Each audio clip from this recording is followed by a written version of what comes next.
Hey everyone, welcome back to the channel. In today's tutorial, I'll show you how to fix the issue of Facebook featured highlight photos not showing on your profile. If you have uploaded photos to your featured section but they are not showing, it can be a bit frustrating. But don't worry, I have got you covered with a few simple solutions. Let's dive in. First, make sure you are using the latest version of the Facebook app. Outdated apps can cause glitches.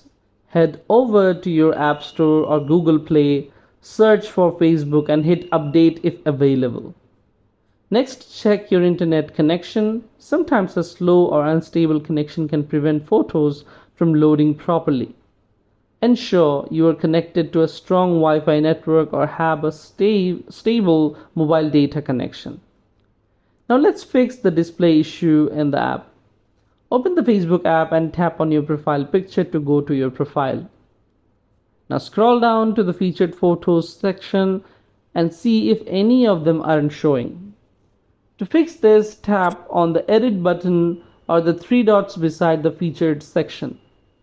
Try removing and then re-adding the photos you want to highlight. This can help reset any glitches. Another solution is to clear your app cache. Go to your phone settings, tap apps, select Facebook and hit storage. From here, tap clear cache. If none of these solutions work, try logging out and logging back into your Facebook account or even reinstall the app. Thanks for watching. If you found this video helpful, don't forget to like, comment, share and subscribe to the channel for more tech tips and troubleshooting guides like this. Have a good day. I'll see you in the next one.